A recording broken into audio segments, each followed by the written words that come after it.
পুন্নাগড় পশ্চিম বর্ধমানের এক শান্ত গ্রাম, যেখানে সকালে ধানক্ষেত ছড়ায় সোনালি আলো এবং বিকেলে নদীর ঢেউ মিশে যায় পাখির কাকুতি মৃদু গান। আদিত্য পুন্নাগড়ের ছেলে, প্রতিদিন সকালে বাবার সঙ্গে ধান খেতে যায়। মাটির গন্ধ আমাকে নিজেদের মতো বাঁচতে শেখায়।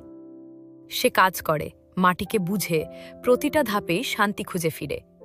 আর সাব্যসাচী, গ্রামের পাঠশালার মেয়ে, বই হাতে নদীর ধারে বসে প্রকৃতির শব্দ শুনে স্বপ্ন দেখে। আমি চাই পুন্নাগড়ের সব ছেলেমেয়েরা পড়ুক, জ্ঞান ছড়িয়ে যাক এখানে।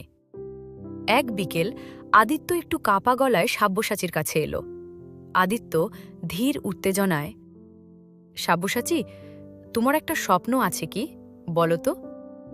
সাব্যসাচী এক মুহূর্ত চুপ থেকে তারপর খুব ধীর স্থির গলায় বলল, আদিত্য, আমি চাই যে এই গ্রামে এমন একটা স্কুল গড়ে উঠুক যেখানে প্রতিজন পড়তে পারে, যেখানে আমাদের গ্রাম উন্নতি পায়। আদিত্য চুপচাপ হেসে বলল, তোমার স্বপ্ন আমাকে ভালো লাগলো।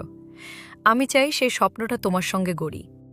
একটা ছোট্ট বাড়ি গড়ি, যেখানে ধান খেতেই হবে আমাদের বাগান। সাব্যসাচীর চোখে আলোর ঝিলিক।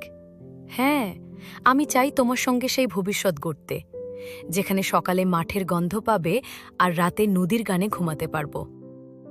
সেদিন সন্ধ্যায় পুন্নাগড়ের আকাশ গোলাপি ও সোনালি মেঘে রানার মতো ভরে ওঠে। বাতাসে ধান ক্ষেতের নরম গন্ধ, দূরে নদীর ঢেউয়ের মৃদু গুঞ্জন, সব মিলিয়ে একটা নতুন আশার স্পন্দন তৈরি করে। রাত হলে তারা দুইজন নদীর ধারে বসল। আদিত্য বলল, তুমি জানো, আমার মন বলছে আমাদের পথ এক হবে কোনোদিন।